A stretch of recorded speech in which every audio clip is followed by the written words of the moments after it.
Sieste officielle, le roi Charles III succède à sa mère, la reine Elisabeth II, 8 mois après son décès.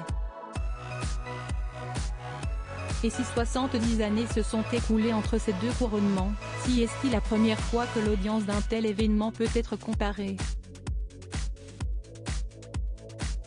En effet, le 2 juin 1953, Elisabeth Alexandra Mary Mountbatten-Windsor est devenue la reine Elisabeth II devant les caméras.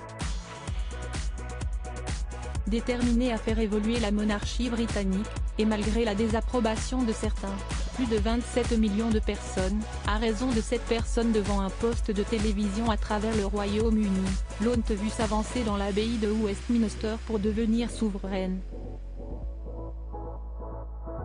7 décennies plus tard, son fils a hérité du trône, et la population du Royaume-Uni compte 17 millions de personnes supplémentaires. Malgré cela, le journal L'Express UK a révélé que seuls 20 millions de téléspectateurs ont allumé leur télévision pour suivre son couronnement.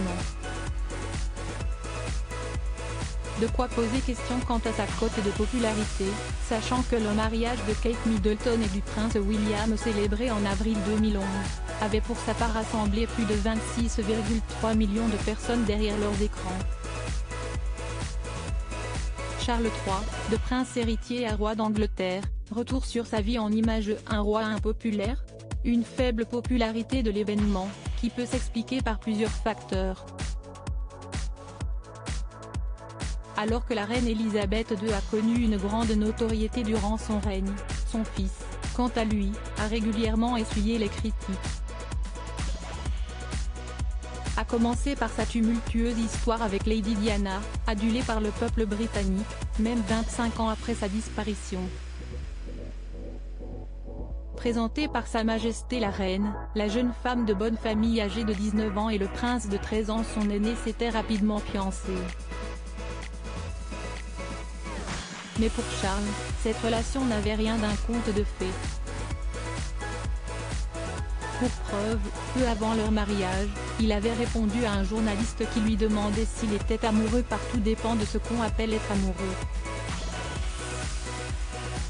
Sans grande surprise, Camilla, son amour de jeunesse, était devenue sa maîtresse. Une offense que ni Diana ni le peuple britannique ne lui a pardonné.